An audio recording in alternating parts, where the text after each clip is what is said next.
I should have known something was wrong when Ryan never wanted to video chat, but when you're falling for someone who seems absolutely perfect for you, it's amazing how quickly you can rationalize away the red flags. For 3 months, I thought I was in the most romantic, emotionally fulfilling relationship of my life. I had no idea I was actually dating a carefully orchestrated conspiracy involving 3 different people who were taking turns being my dream boyfriend. It all started last spring when I was feeling particularly lonely after a string of disappointing dates. My friends kept telling me to lower my expectations, that I was too picky, that Prince Charming didn't exist in real life. So when I matched with Ryan on a dating app and he turned out to be everything I'd been looking for, I thought maybe the universe was finally throwing me a bone. Ryan's profile was impressive without being intimidating. He was a software engineer who loved hiking and photography, had traveled to interesting places, and wrote thoughtful responses to the app's conversation prompts. His photos showed someone who was handsome but not male model perfect. The kind of guy who looked like he'd be equally comfortable at a fancy restaurant or camping in the woods. Our first conversation flowed effortlessly. Instead of the usual "hey beautiful" or generic pickup lines, Ryan started by asking about a book I'd mentioned in my profile. We ended up talking for hours about literature, travel dreams, and our shared love of terrible reality TV shows. He was funny without trying too hard, intelligent without being condescending, and genuinely curious about my thoughts and experiences. What struck me most about Ryan was how consistent he was. Over weeks of messaging, his personality never wavered or contradicted itself. He remembered details from our previous conversations, asked thoughtful follow-up questions, and shared personal stories that made me feel like I was getting to know the real him. When he finally asked for my phone number so we could text more easily, I didn't hesitate to give it to him. Our texting relationship was everything I'd been hoping for in a partner. Ryan was attentive without being clingy, romantic without being cheesy, and he seemed to have an intuitive understanding of exactly when I needed encouragement, humor, or just someone to listen. He'd send me good morning texts that always managed to brighten my mood, and our late-night conversations often went until 2 a.m. because neither of us wanted to stop talking. After about a month of constant communication, I was definitely catching feelings. Ryan felt like my perfect match. We had similar values, complementary personalities, and the kind of easy rapport I'd only dreamed of finding. When I mentioned this to my friends, they were excited but also curious about why we hadn't met in person yet. That's when I realized Ryan always had a reason why meeting face-to-face wasn't possible quite yet. First, he was traveling for work. Then he caught a bad cold and didn't want to risk getting me sick. After that, he had a family emergency that required him to go out of town for a few days. Each excuse seemed perfectly reasonable on its own, but as weeks passed, I started to feel frustrated that we'd built this incredible connection through text but had never actually been in the same room together. When I brought up my concerns, Ryan was understanding and apologetic. He explained that he'd been hurt badly in his last relationship and was being extra cautious about meeting new people in person. He promised that he was just as eager to meet me as I was to see him, but he wanted to be absolutely sure we were compatible before taking that step. It was exactly the kind of emotionally mature response that made me fall for him even harder. To address my concerns about only communicating through text, Ryan suggested we start talking on the phone. Our first phone conversation was everything I'd hoped it would be. His voice was warm and expressive, with a slight accent that he explained came from growing up in the Pacific Northwest. We talked for over 2 hours, and hearing his laugh made my heart skip in ways that text messages never could. But there was something slightly off about our phone conversations that I couldn't quite put my finger on. Sometimes Ryan's voice sounded different, not dramatically, but subtly changed in ways that made me wonder if I was remembering it correctly from our previous calls. When I mentioned this, he laughed and said he'd been fighting off allergies that were affecting his sinuses. Again, a perfectly reasonable explanation that I wanted to believe. Our phone relationship deepened over the next few weeks. Ryan would call me during his lunch breaks, and we'd talk for hours on weekend mornings while I did chores around my apartment. He told me about his childhood, his career goals, his fears and dreams, and I shared equally personal details about my own life. I felt closer to him than I had to guys I'd dated in person for months. That's why it was so confusing when Ryan's personality started to feel inconsistent in subtle ways. Sometimes he'd be incredibly romantic and poetic, sending me long, beautifully written messages about his feelings. Other times he'd be more practical and analytical, focusing on logistics and concrete plans for our future. Still other times he'd be playful and goofy, sending silly memes and making jokes that were completely different from his usual sense of humor. When I mentioned these personality shifts, Ryan explained that he was a complex person who showed different sides of himself depending on his mood and what was happening in his life. He said he appreciated that I was getting to see all aspects of who he was, not just the polished version he might present to someone he was trying to impress.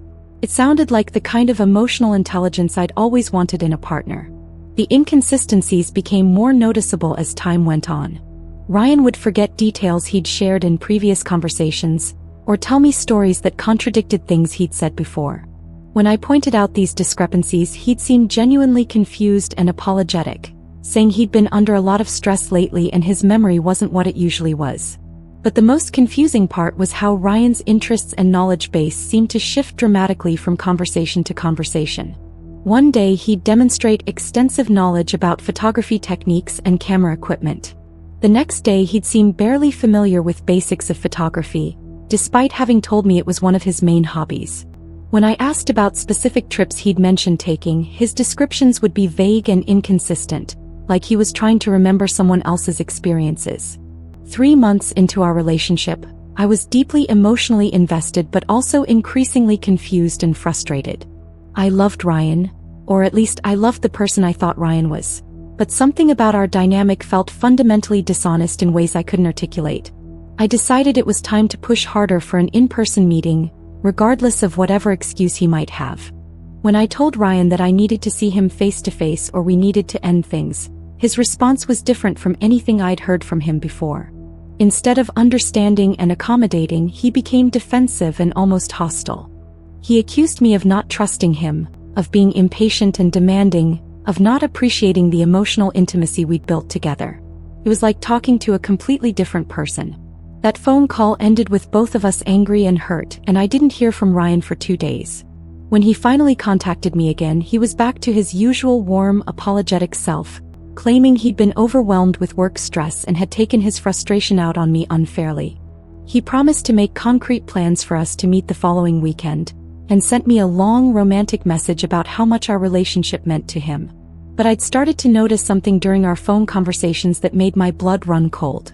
Sometimes I could hear other voices in the background, not clearly enough to understand what they were saying, but distinct enough to realize that Ryan wasn't always alone when he called me.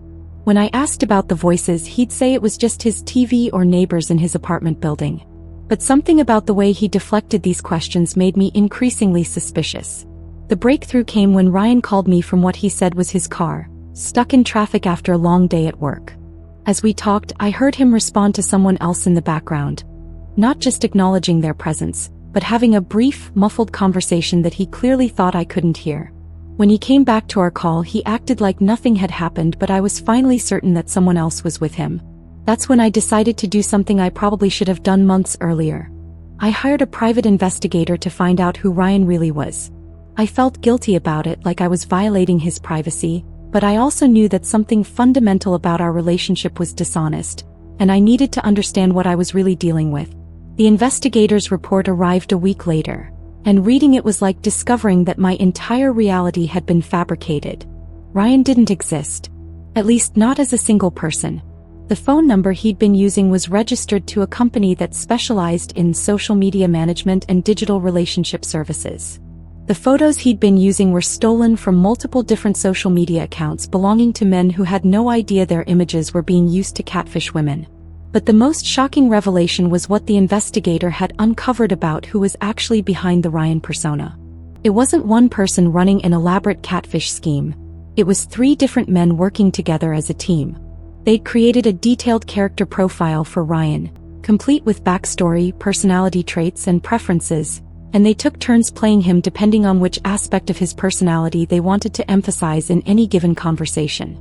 The romantic, poetic version of Ryan was being played by someone named David, a freelance writer who specialized in creating content for dating profiles and relationship apps.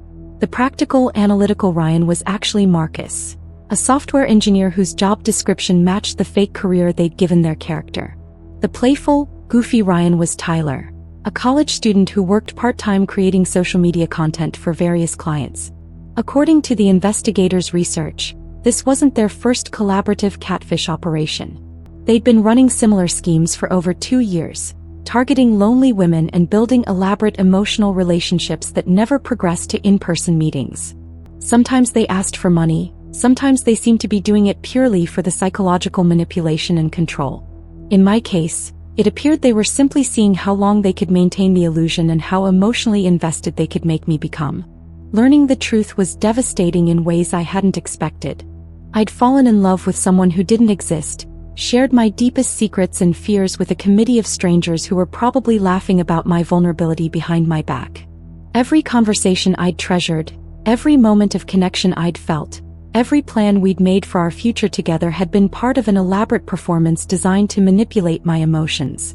But the worst part was realizing how completely I'd been fooled. These 3 men had studied me, learned my preferences and insecurities, and crafted a persona specifically designed to be irresistible to me.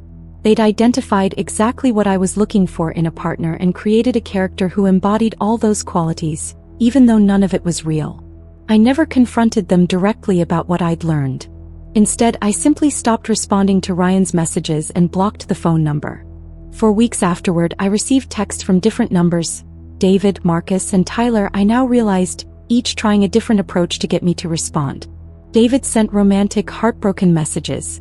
Marcus tried logical, analytical appeals. Tyler went for humor and casual friendship.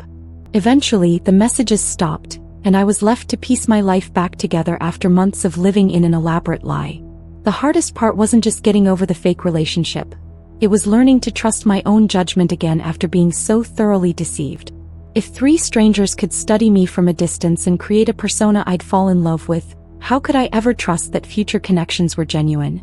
It's been 8 months since I discovered the truth about Ryan, and I'm still working through the psychological aftermath with a therapist who specializes in helping victims of online manipulation. I've learned that what happened to me is more common than most people realize, and that the technologies we use to find connection and love can be weaponized by people with enough patience and malicious creativity. I'm sharing my story because I want other women to understand that if something feels too good to be true, it probably is. If someone seems like your perfect match but always has excuses for not meeting in person, if their personality seems to shift in subtle ways from conversation to conversation, if they know exactly what to say to make you feel understood and cherished, trust your instincts when something feels off. The person I thought I loved never existed, but the feelings I had were real. The vulnerability I showed, the trust one offered, the hope I invested in our future. Those were genuine parts of myself that deserved better than to be manipulated by a team of strangers playing an elaborate game with my heart. I don't know if I'll ever fully trust online relationships again, but I'm slowly learning to trust myself. And maybe that's the most important relationship of all. I thought the worst thing about breaking up with Connor would be dealing with his emotional manipulation and guilt trips for a few weeks until he finally accepted that we were over. I never imagined that 6 months later, I'd be standing in a funeral home staring at his supposedly dead body while he lay there with his eyes closed, probably listening to me cry over the relationship I'd worked so hard to escape. But that's exactly what happened, and it's a story so insane that I still have trouble believing it myself. Connor and I dated for almost 2 years, and for most of that time I thought I was the problem in our relationship. He had this incredible ability to make me feel like I was lucky he'd chosen me, while simultaneously making me feel like I was never quite good enough for him. He was charming, successful, and confident in ways that made everyone around him gravitate toward his energy. But behind closed doors he was controlling, manipulative, and had zero respect for my boundaries or autonomy. The relationship had been deteriorating for months before I finally found the courage to end it. Connor would go through my phone, question every friendship I had, and make cutting comments about my appearance, my career, and my family that he'd later claim were just jokes I was too sensitive to appreciate. By the end, I felt like a shell of myself, constantly walking on eggshells and doubting my own perceptions about what was normal in a relationship. Breaking up with Connor was like trying to escape from quicksand. Every time I thought I'd made it clear that we were done, he'd find a way to pull me back in with promises to change, threats to hurt himself, or elaborate explanations about how I was misunderstanding his behavior and throwing away the best relationship I'd ever have. It took 3 separate breakup conversations over the course of 2 months before I finally blocked his number and refused to engage with his manipulation tactics anymore. For the first few weeks after I cut off contact, Connor tried everything he could think of to get my attention. He sent flowers to my workplace with notes begging for another chance. He showed up at my apartment building, leaving letters under my door about how devastated he was and how he couldn't live without me. He even contacted my friends and family members, telling them I was having some kind of psychological breakdown and asking them to intervene on his behalf. I held firm through all of it, recognizing these behaviors as classic patterns of an abusive ex who couldn't accept that their victim had escaped. My therapist helped me understand that Connor's escalating attempts to contact me were actually proof that I'd made the right decision in leaving him. Someone who truly loved and respected me wouldn't be trying to override my clearly stated wishes to be left alone. After about 2 months of this harassment, the attempts to contact me gradually tapered off and then stopped completely. I started to relax, thinking that Connor had finally accepted reality and moved on with his life. I was sleeping better, socializing with friends again, and even considering the possibility of dating someone new eventually. For the first time in months, I felt like myself again. That peaceful period lasted exactly 4 months. Then I got a phone call that shattered my newfound sense of security and sent me spiraling back into the nightmare I thought I'd escaped. The call came from Connor's sister Emma, someone I'd always gotten along with during our relationship but hadn't spoken to since the breakup. She was crying so hard I could barely understand what she was saying, but eventually I made out the words that made my blood run cold. "Connor is dead, Jenna. There was an accident and he's gone." According to Emma, Connor had been hiking alone in a remote area about 3 hours outside the city when he'd apparently fallen from a cliff. His body had been found 2 days later by other hikers, and the preliminary investigation suggested it had been a tragic accident. Emma said Connor had been struggling with depression since our breakup, and she thought he might have been hiking in dangerous conditions because he'd been reckless about his own safety. I was devastated in ways I hadn't expected. Despite all the problems in our relationship, despite the manipulation and emotional abuse I'd endured, Connor had been a major part of my life for 2 years. Learning that he was dead brought up complicated feelings of grief, guilt, and regret that I wasn't prepared to handle. Part of me wondered if I could have prevented his death by being more compassionate during the breakup, or if my refusal to respond to his attempts at contact had contributed to his depression and reckless behavior. Emma asked if I would come to the funeral, saying that Connor's family wanted me there because I'd been such an important part of his life. I hesitated, knowing that attending my abusive ex-boyfriend's funeral would be emotionally devastating and potentially damaging to the healing progress I'd made. But guilt won out over self-preservation and I agreed to attend the service. The funeral was held at a large church downtown, and I was shocked by how many people showed up to mourn Connor. The pews were packed with co-workers, friends, extended family members and acquaintances, all there to pay their respects to someone who'd apparently touched many lives during his 32 years on Earth. Seeing the scope of Connor's social connections made me feel even more guilty about my complicated feelings regarding his death. Connor's casket was positioned at the front of the church, surrounded by elaborate flower arrangements and photos from throughout his life. As people filed past to pay their respects, I found myself studying his face, trying to reconcile the peaceful expression of death with my memories of the man who'd made my life miserable for so many months. He looked younger somehow, more vulnerable than the controlling person I remembered. During the service, person after person stood up to share memories of Connor's kindness, generosity, and zest for life. Co-workers talked about his dedication and mentorship. Friends described his loyalty and sense of humor. Family members shared stories about his childhood and his dreams for the future that would never be realized. With each testimonial, I felt smaller and more conflicted about my own relationship with the deceased. The most difficult moment came when Emma stood up to speak about her brother. She talked about how Connor had been struggling since our breakup, how he'd told her that losing me had made him question whether he was capable of maintaining healthy relationships with anyone. She didn't blame me directly for his death, but the implication was clear. Connor had died heartbroken over our failed relationship, and my refusal to give him another chance had contributed to the depression that led to his fatal accident. After the service, there was a reception at Connor's parents' house where people shared more informal memories and comforted each other through their grief. I felt completely out of place, unsure whether I belonged with the group of mourners celebrating Connor's life or should quietly disappear before anyone expected me to share my own memories of our relationship. How could I explain that the person they were memorializing had spent 2 years systematically undermining my self-worth and autonomy? It was during the reception that I first noticed something odd. Connor's close friend Mike was telling a story about a conversation he'd had with Connor just the week before his death, but the details didn't match what Emma had told me about the timeline. According to Mike, Connor had seemed upbeat and optimistic about some new opportunities at work, not depressed and reckless like someone who might take dangerous risks while hiking alone. I might have dismissed this discrepancy as the natural confusion that follows tragic events, but then I overheard Connor's mother telling someone else that she'd spoken to her son just 2 days before the accident, and he'd been making plans for an upcoming family barbecue. Again, this didn't sound like someone in the grip of suicidal depression, though I tried to remind myself that mental health struggles aren't always visible to others. The most disturbing moment came when I was looking at a display of recent photos from Connor's life, including several that had apparently been taken during the weeks leading up to his death. In one of the photos, Connor was at what looked like a work party, smiling and laughing with colleagues. But something about his appearance in the photo made me stop and look more carefully. Connor had a distinctive scar on his left hand from a childhood accident, something I'd seen countless times during our relationship. But in this recent photo, his left hand was clearly visible and there was no scar. I stared at the image for several minutes, trying to convince myself I was remembering wrong or that the lighting was playing tricks on my eyes, but there was no denying what I was seeing. That's when the first seed of doubt was planted in my mind. If Connor had been so depressed about our breakup, why did he look genuinely happy in recent photos? If he'd been reckless and suicidal, why had he been making future plans with family members? And most disturbing of all, why didn't he have the scar I'd seen on his hand hundreds of times during our relationship?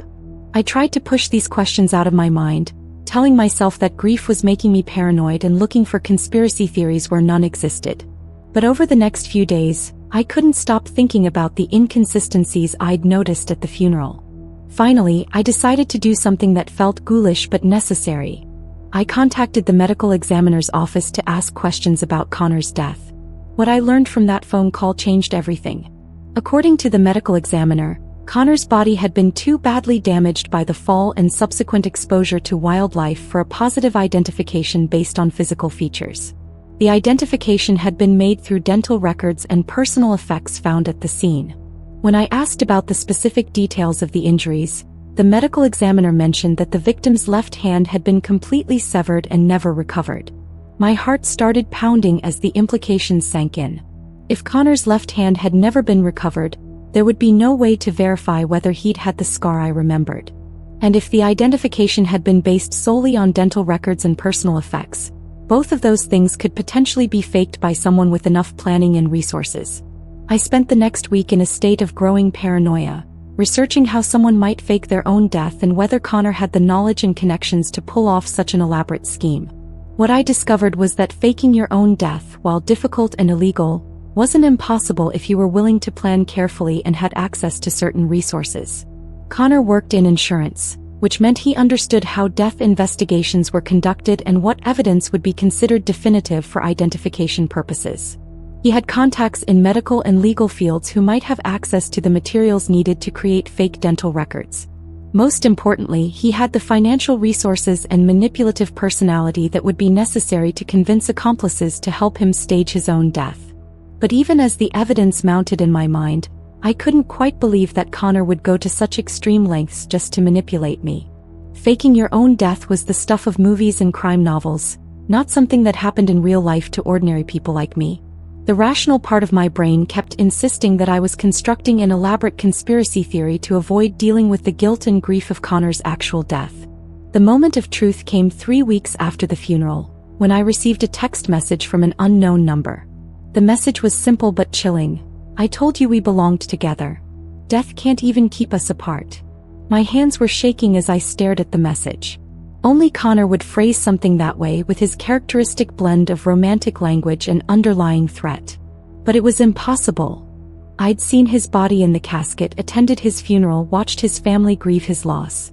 How could a dead person be sending me text messages?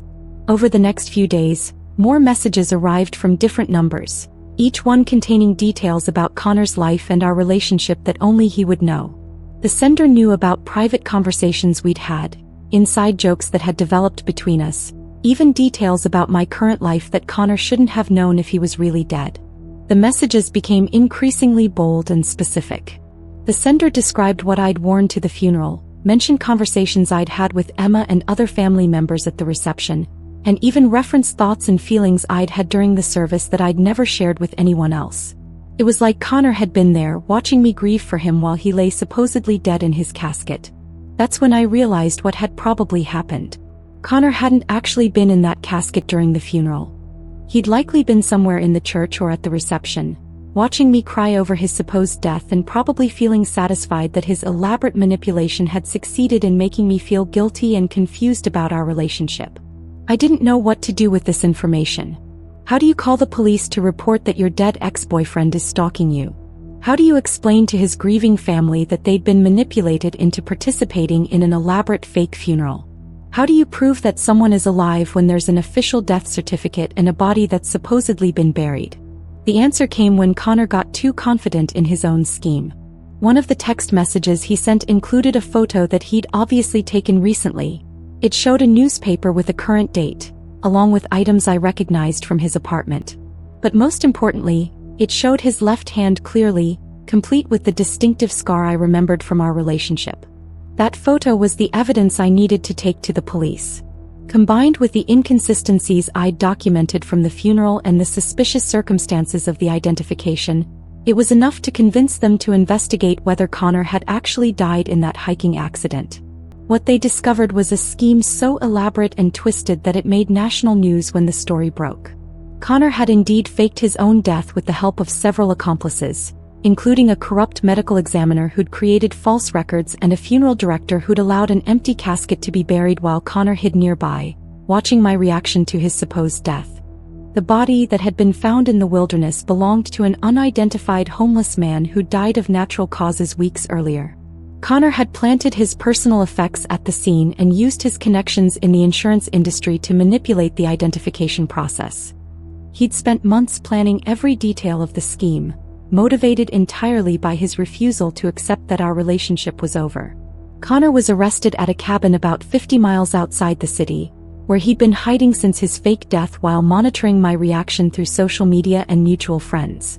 When police searched the cabin, they found extensive surveillance equipment, detailed plans for continuing to manipulate me through his fake death, and evidence that he'd been planning to resurrect himself at some point to surprise me with his miraculous survival. The legal proceedings were complicated by the unprecedented nature of Connor's crimes. He was charged with insurance fraud, filing false police reports, identity theft, stalking, and a dozen other felonies related to his elaborate scheme. Several of his accomplices were also arrested and charged, including family members who'd helped him plan the fake funeral while genuinely believing he was trying to win me back through romantic grand gesture. The psychological impact of discovering that I'd been mourning someone who was actually alive and continuing to stalk me was devastating in ways I couldn't have imagined. I'd spent weeks feeling guilty about Connor's death, questioning whether I could have prevented it by being more compassionate during our breakup. Learning that his death was fake didn't just eliminate that guilt, it replaced it with a more profound violation and fear. Connor had manipulated me into attending his fake funeral, had watched me cry over his supposed death, had used my grief and guilt as weapons in his continued psychological warfare against me. The level of planning and deception involved in his scheme revealed depths of obsession and malice that I'd never fully grasped during our relationship. It's been over a year since Connor was arrested and sentenced to 8 years in prison for his crimes. I've been in therapy consistently, working through not just the trauma of the fake death scheme but also the deeper patterns of abuse and manipulation that had characterized our entire relationship. I've learned that Connor's behavior wasn't just the desperate act of someone who couldn't let go, it was the calculated strategy of someone who saw me as property rather than as a human being with rights and autonomy. I still have nightmares sometimes about standing in that funeral home, staring at an empty casket while Connor watched from somewhere nearby. I have trouble trusting my own perceptions about people and relationships, always wondering what might be hiding beneath the surface of someone's apparent sincerity. But I've also developed a strength and clarity that I never had during our relationship, a fierce determination to protect myself from anyone who might try to manipulate or control me. The most important lesson I've learned is that there's no limit to how far an abusive person might go to maintain control over their victim. Connor's fake death scheme seemed impossibly elaborate and dramatic, but it was really just an extension of the same manipulative patterns he'd shown throughout our relationship. He'd always been willing to lie, scheme, and hurt other people to get what he wanted from me. Faking his own death was just the ultimate expression of that willingness. I'm sharing my story because I want other women to understand that leaving an abusive relationship is often just the beginning of protecting yourself from that person's attempts to maintain control. If your ex refuses to accept that the relationship is over, if they escalate their attempts to contact you after you've blocked them, if they involve family members and friends in trying to convince you to give them another chance, take those behaviors seriously as warning signs of someone who might be capable of even more extreme manipulation. Trust your instincts, document everything, and don't let anyone convince you that you're overreacting to behaviors that feel threatening or manipulative. And most importantly, know that no matter how elaborate or shocking your abuser's tactics might become, you have the right to be free from their control, and there are people and resources available to help you stay safe. The person I was before Connor faked his death was still carrying guilt and confusion about our relationship, still wondering if maybe I'd been too harsh in ending things with him. The person I am now knows with absolute certainty that I made the right choice in leaving, and that Connor's willingness to fake his own death rather than respect my decision proves exactly how dangerous he was to my well-being and safety. I survived Connor's most elaborate manipulation, and I'm determined to use that survival to help other women recognize and escape from similar patterns of abuse before they escalate to such extreme levels. I used to think the worst thing about dating apps was getting ghosted or dealing with creepy pickup lines. I never imagined that swiping right on the wrong person would lead to my entire life being sold to the highest bidder, turning me into prey for someone who'd been hunting me long before we ever matched. What I thought was a chance encounter on a dating platform was actually the final step in an elaborate scheme that had been targeting me for months. It all started innocently enough when I downloaded Swipe Connect, a newer dating app that marketed itself as being more serious than Tinder but less intimidating than traditional matchmaking services. I'd been single for about 6 months after ending a relationship that had run its course, and my friends kept insisting I needed to put myself back out there. The app's algorithm promised to find genuinely compatible matches based on detailed personality assessments and lifestyle preferences. I spent an entire evening setting up my profile, answering what felt like hundreds of questions about my interests, values, career goals, and relationship history. The process was more thorough than any dating app I'd used before, but I appreciated that it seemed designed to facilitate meaningful connections rather than just hookups. I uploaded my best photos, wrote a thoughtful bio, and felt optimistic about the possibility of meeting someone special.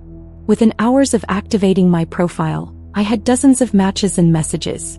Most were typical dating app interactions, generic compliments, obvious copy and paste messages, guys who clearly hadn't read my profile at all. But one conversation stood out immediately.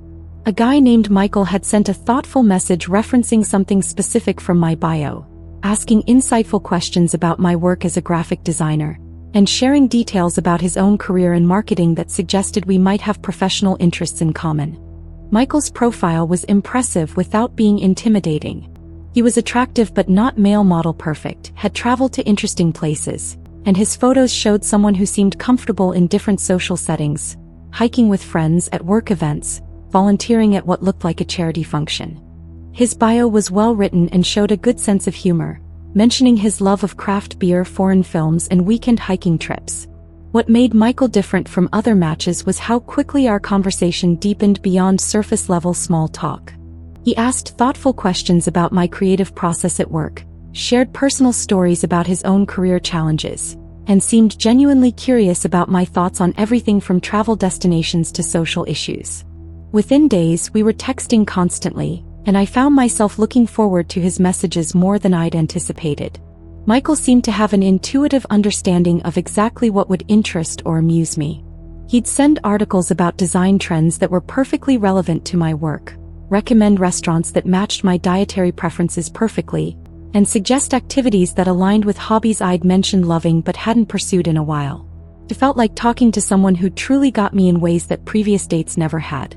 After 2 weeks of intense conversation, Michael suggested we meet for coffee at a place he said he'd been wanting to try. The location he chose was perfect. A small independent cafe near my apartment that served excellent coffee and had the kind of relaxed atmosphere I preferred for first dates. His ability to pick the ideal spot without knowing my neighborhood well impressed me and made me even more excited about meeting him in person. I arrived at the cafe a few minutes early, nervous but optimistic about finally putting a voice and physical presence to the personality I'd been getting to know through text. Michael looked exactly like his photos when he walked in, no unpleasant surprises or obvious catfish red flags. He greeted me with a warm smile and what felt like genuine enthusiasm about finally meeting face to face. Our coffee date exceeded all my expectations. Michael was just as charming, intelligent, and easy to talk to in person as he'd been through messaging. He asked thoughtful questions about my life and work, shared interesting stories about his own experiences, and demonstrated the kind of active listening skills that made me feel truly heard and appreciated. We talked for over 2 hours, and when he suggested extending the date with a walk through the nearby park, I eagerly agreed. As we walked through the tree-lined paths, Michael continued to impress me with his knowledge of topics I cared about and his ability to make me laugh with perfectly timed observations about the people and situations around us. When he mentioned loving the same obscure band I'd been obsessed with in college, a detail I was sure I'd never shared with him, I was amazed by what seemed like an incredible coincidence. It felt like the universe was conspiring to show me that I'd found someone truly special. By the end of our first date, I was completely smitten. Michael walked me back to my apartment building, gave me a perfect goodnight kiss that left me wanting more, and texted me before I'd even made it upstairs to say how much he'd enjoyed spending time with me. That night, I fell asleep replaying every moment of our date and feeling more hopeful about finding lasting love than I had in years. Our relationship progressed quickly over the next few weeks. Michael seemed to anticipate my needs and preferences with uncanny accuracy. He'd suggest movies I'd been wanting to see, restaurants I'd been curious about, activities that matched my interests perfectly. He remembered every detail from our conversations and followed up on things I'd mentioned caring about. It felt like being with someone who was genuinely invested in understanding and pleasing me. But gradually, I started noticing things that felt a little too coincidental to be explained by compatibility or good listening skills. Michael would reference conversations I was sure we'd never had, mention preferences I'd never shared with him, and demonstrate knowledge about my life and routines that seemed too detailed for someone I'd known for such a short time. The first really concerning incident happened about a month into our relationship. Michael surprised me at work with lunch from my favorite Thai restaurant, a place I'd never mentioned to him and that wasn't particularly well known or centrally located. When I asked how he'd known to choose that specific restaurant, he seemed momentarily confused before saying he'd seen me post about it on social media. But I'd never posted about that restaurant anywhere, and I was certain I'd never mentioned it to him. Similar incidents kept happening with increasing frequency. Michael would know about appointments on my calendar that I'd never discussed with him, remember details about my family and friends that I was sure I'd never shared, and make references to my past experiences and preferences that felt impossibly specific for someone who'd only known me for a few weeks. The most unsettling moment came when Michael mentioned something about my college roommate Sarah that I absolutely knew I'd never told him. It wasn't just a general detail. It was a specific, personal story about a difficult time in Sarah's life that only a few people knew about. When I confronted him about how he could possibly know this information, Michael became defensive and accused me of not remembering our conversations clearly. That's when I started paying more attention to the Swipe Connect app itself, trying to figure out if there might be some feature or setting that could explain how Michael seemed to know so much about my life. What I discovered in the app's privacy settings made my blood run cold. Buried in pages of legal text was language indicating that Swipe Connect collected far more data than just the information users voluntarily provided. According to the terms of service that I'd mindlessly agreed to when creating my account, Swipe Connect had permission to access my contacts, location history, social media accounts, and even text messages and email communications. The app was essentially spying on every aspect of my digital life and using that information to enhance its matching algorithm, but also potentially sharing it with users who paid for premium features. My hands were shaking as I dug deeper into Swipe Connect's business model and discovered that it wasn't just a dating app.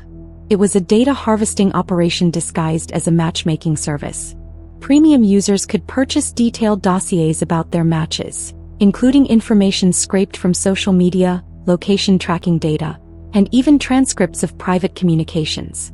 Michael hadn't been getting to know me through our conversations. He'd been studying a comprehensive profile of my entire digital existence. But the rabbit hole went even deeper than I'd initially realized. As I researched Swipe Connect's ownership and business practices, I discovered that the company had been founded by someone named David Chin, a tech entrepreneur with a history of creating apps that collected user data for questionable purposes.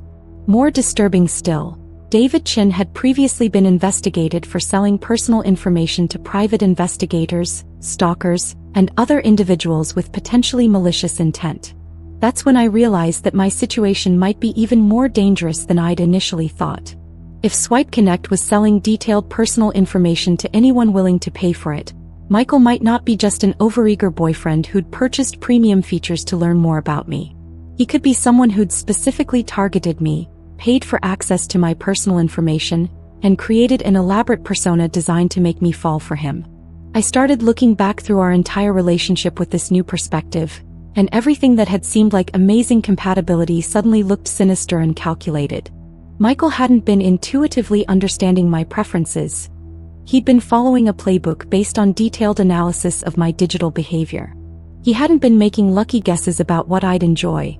He'd been using stolen information to manipulate my emotions and create a false sense of connection. The most chilling realization was that Michael might have been watching me long before we'd ever matched on Swipe Connect. If he'd purchased access to my location data, he would have known my routines, my favorite places, my daily schedule. He could have been following me for weeks or months, studying my behavior and planning his approach before ever creating a dating profile designed to attract me. I decided to test my theory by setting a trap. I created a fake social media post about planning to visit a specific coffee shop at a particular time. Information I shared only on a private account that Michael shouldn't have been able to access. Sure enough, he texted me shortly after suggesting we meet at that exact location at that exact time, claiming it was a spontaneous idea that had just occurred to him. That confirmed my worst fears. Michael hadn't just bought information about my past. He was actively monitoring my current digital activity, possibly in real time. Every private message I sent, every social media post I made, every search query I entered was potentially being fed to someone who was using that information to manipulate and stalk me. I knew I had to get away from Michael immediately, but I also knew I had to be careful about how I handled the situation. If he'd been monitoring my communications, he might know that I'd discovered the truth about Swipe Connect and his access to my personal information. I couldn't risk him escalating his behavior or becoming dangerous if he realized his cover had been blown. I decided to gradually distance myself from Michael while secretly documenting evidence of his knowledge about information I'd never shared with him. I started keeping detailed records of conversations where he referenced things he couldn't possibly know, screenshots of his messages that demonstrated impossible levels of insight into my private life, and documentation of the Swipe Connect app's data collection practices. But Michael wasn't fooled by my attempts to create distance. As I became less responsive to his messages and started declining his invitations to spend time together, his behavior became more possessive and controlling. He started showing up at places I frequented, claiming it was coincidence but clearly using his access to my location data to track my movements. The breaking point came when I found Michael waiting outside my apartment building one evening, claiming he'd been worried because I hadn't responded to his messages all day. When I told him I needed space and asked him not to contact me anymore, his mask finally slipped completely. He became angry and threatening, telling me he knew everything about my life and that I couldn't hide from him even if I tried. That's when I realized the full scope of what I was dealing with. Michael wasn't just someone who'd used a sketchy dating app to learn more about me. He was a stalker who'd used Swipe Connect as a tool to access detailed information about my life, my routines, my vulnerabilities, and my social connections. He'd built an entire relationship on stolen data and was now using that same data to continue stalking me even after I'd tried to end things. I went to the police the next day, bringing all the evidence I'd collected about Swipe Connect's data harvesting practices and Michael's use of that information to stalk and manipulate me. The detective who took my statement was familiar with similar cases. Apparently, dating apps that secretly collected and sold user data were becoming a significant source of information for stalkers, abusers, and other predators. The legal process was complicated because the technology involved was relatively new and existing stalking laws hadn't been written with these kinds of digital surveillance capabilities in mind. But eventually, both Michael and several executives at Swipe Connect were arrested and charged with various crimes related to stalking, harassment, and privacy violations. The investigation revealed that I wasn't Michael's first victim. He'd been using Swipe Connect and similar apps to target women for over 2 years, purchasing detailed personal information and using it to create fake relationships that gave him access to his victims' lives. The company had knowingly sold personal information to individuals with histories of stalking and harassment, essentially weaponizing their users' private data for profit. It's been almost a year since I escaped from Michael's web of surveillance and manipulation, and I'm still dealing with the aftermath. I've had to completely rebuild my digital life. New phone number, new email addresses, new social media accounts with maximum privacy settings. I've learned to be hypervigilant about what information I share online and which apps I download, knowing that my privacy and safety might depend on understanding how my data is being collected and used. The hardest part of recovery has been learning to trust my own instincts again after being so thoroughly deceived by someone who'd studied my psychology and preferences in order to manipulate me more effectively. Every new person I meet, I wonder what they might know about me and how they might be using that information. Every app one considered downloading, I research extensively to understand what data it collects and how that data might be used against me. But I've also become an advocate for digital privacy rights and have worked with legislators and law enforcement to help them understand how dating apps and other technologies can be weaponized by stalkers and abusers. My experience with Swipe Connect has helped lead to new regulations requiring apps to be transparent about their data collection practices and restrictions on selling personal information to third parties. I'm sharing my story because I want other women to understand that the technologies we use to find love and connection can also be used against us by people with malicious intent. Before downloading any app or sharing personal information online, research the company's privacy practices and business model. If something seems too good to be true, if someone seems to understand you perfectly or know exactly what you want to hear, trust your instincts and investigate further. The person I was before I learned about Swipe Connect's data harvesting was naive about how my digital footprint could be used against me. The person I am now is more cautious but also more informed, and I'm determined to use that knowledge to protect both myself and other women from similar violations of privacy and safety. Technology should enhance our ability to form genuine human connections, not provide predators with new tools for surveillance and manipulation. By staying informed about our digital rights and holding companies accountable for how they handle our personal information, we can work toward a future where finding love online doesn't require sacrificing our privacy and safety. When people ask me how I knew my ex-boyfriend Marcus was dangerous, I usually tell them about the time he convinced 37 strangers to worship me as a goddess while he positioned himself as my divine messenger. It sounds like something out of a psychological thriller, but for 8 terrifying months, I lived in fear that the man I'd dated for 6 months had created an entire religious movement designed to force me back into his life, complete with devoted followers who believed our relationship was ordained by higher powers. The relationship with Marcus had been intense from the beginning, but not in ways that initially seemed alarming. He was passionate, intelligent, and had a magnetic personality that made everyone around him feel like they were part of something important. Marcus worked as a life coach and motivational speaker, and he had this incredible ability to make people believe they could achieve anything they set their minds to.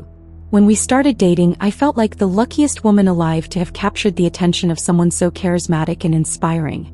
But Marcus's intensity quickly revealed itself to have a darker side. He became obsessed with the idea that we had a cosmic connection that transcended ordinary relationships.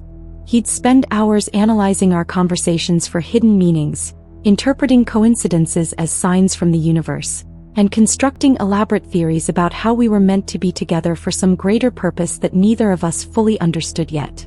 At first, I found his passion romantic, even if it was a little overwhelming. Marcus would write me long letters about how meeting me had awakened something spiritual in him, how he'd been searching his whole life for someone who could help him access higher levels of consciousness. He started incorporating references to our relationship into his professional work, telling clients that finding true love had taught him profound lessons about the nature of human connection and personal transformation. The turning point came when Marcus began insisting that I had psychic abilities I wasn't acknowledging. He claimed I could predict things before they happened, that I had an intuitive understanding of people's true natures, and that my presence alone could help others achieve breakthrough moments in their personal growth. When I protested that I didn't have any special powers, Marcus would get frustrated and accuse me of being afraid of my own potential. Our arguments about my supposed psychic abilities became increasingly frequent and intense.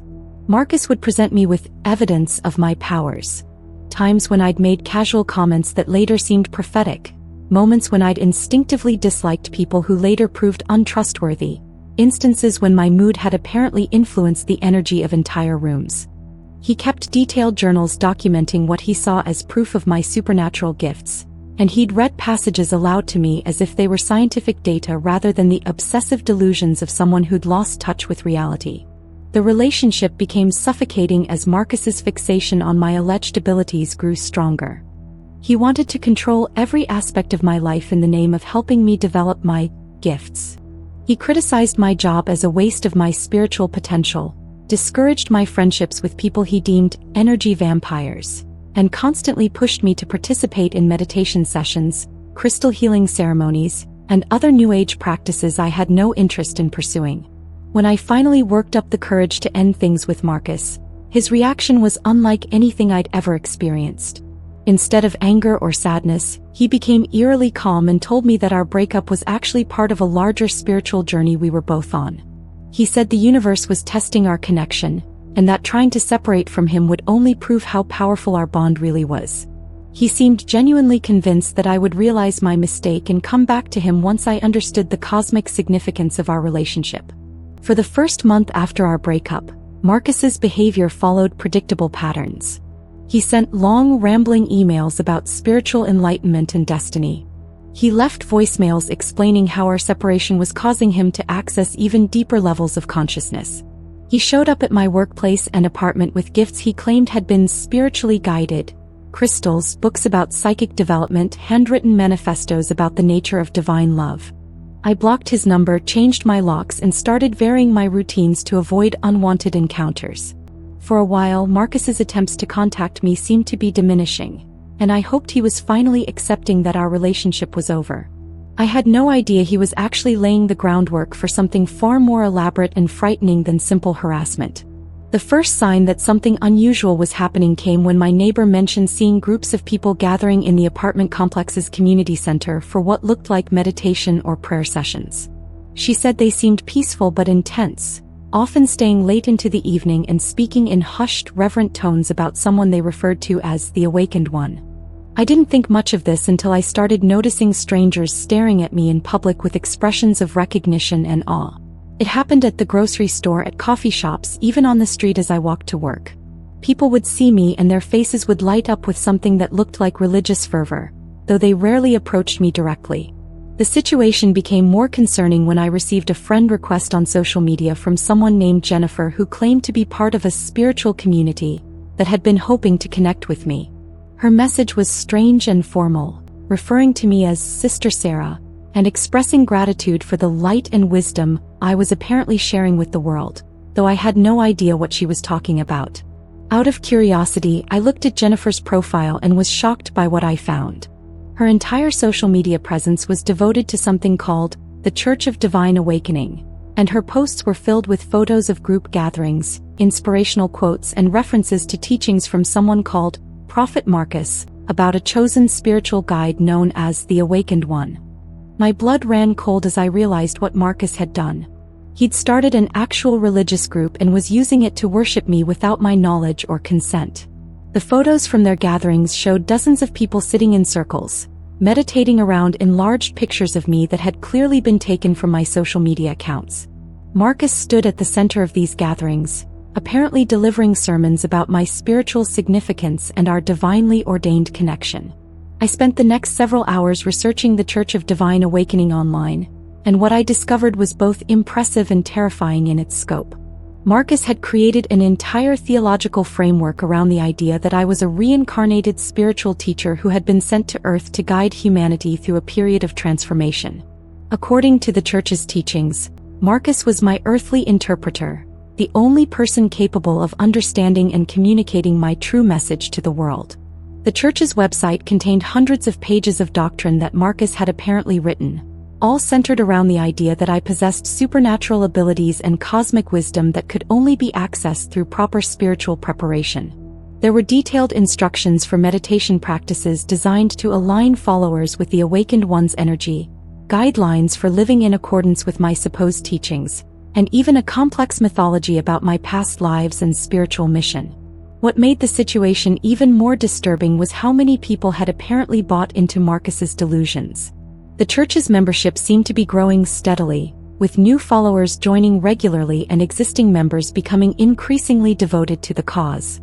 They held multiple gatherings per week, organized community service projects in my honor, and even collected donations to support their spiritual work.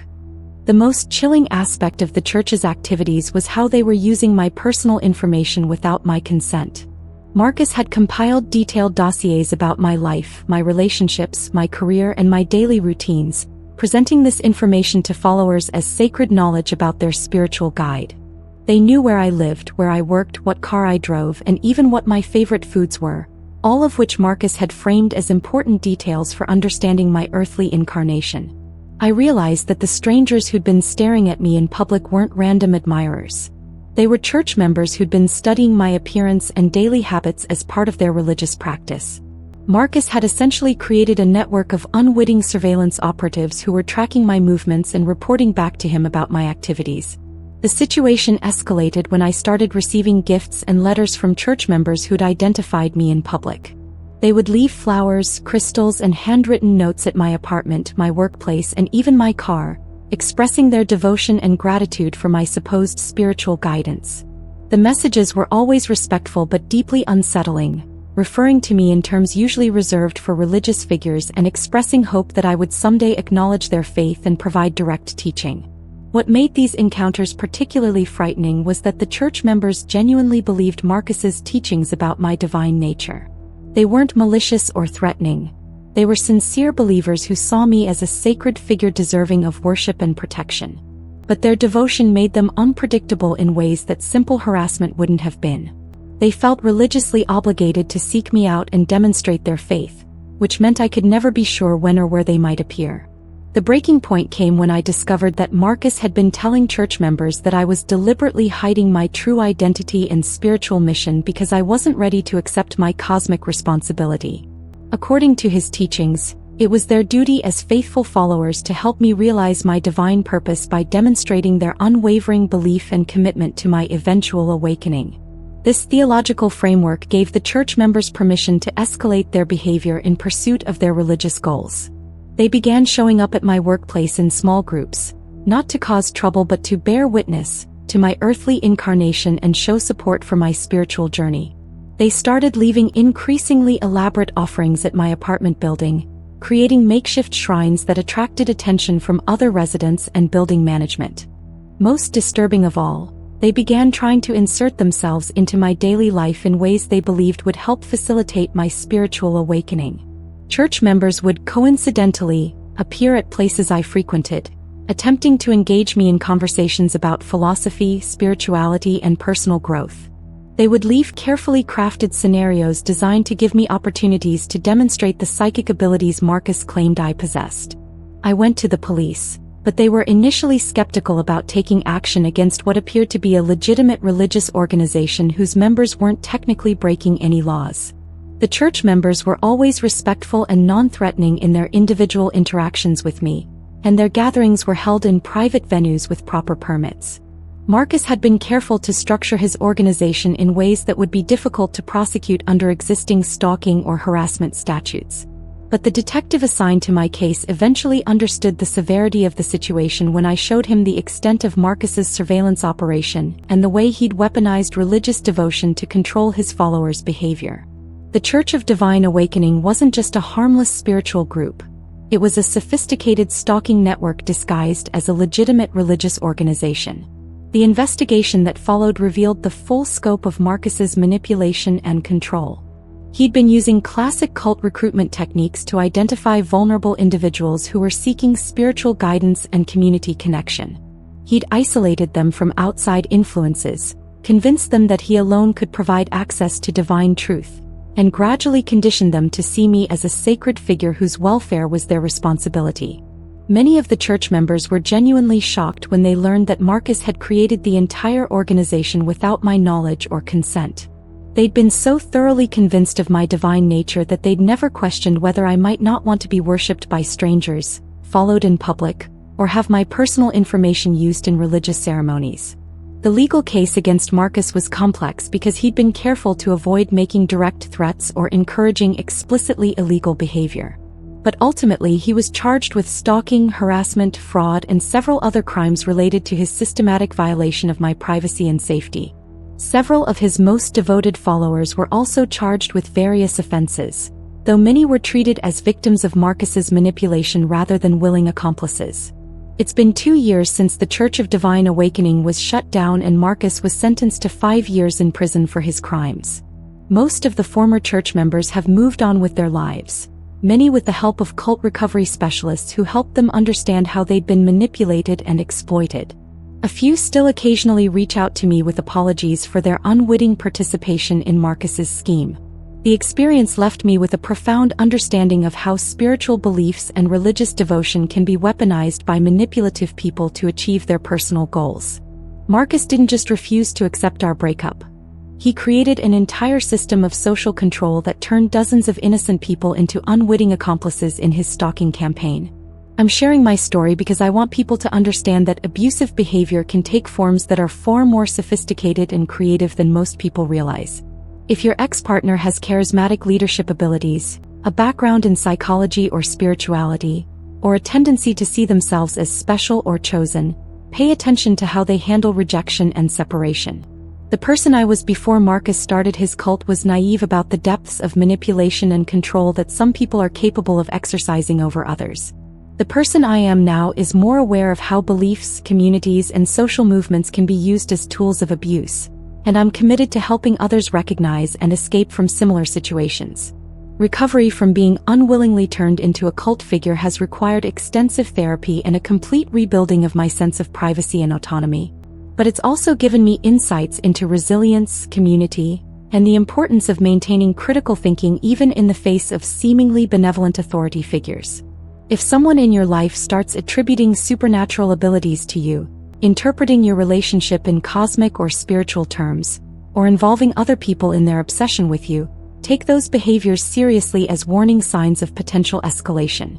Trust your instincts, seek support from people outside the influence of the manipulative person, and don't hesitate to involve law enforcement when your safety and autonomy are being threatened. The most dangerous abusers aren't always the ones who use physical violence. Sometimes they're the ones smart enough to convince other people to participate in their abuse while believing they're doing something noble and spiritually meaningful.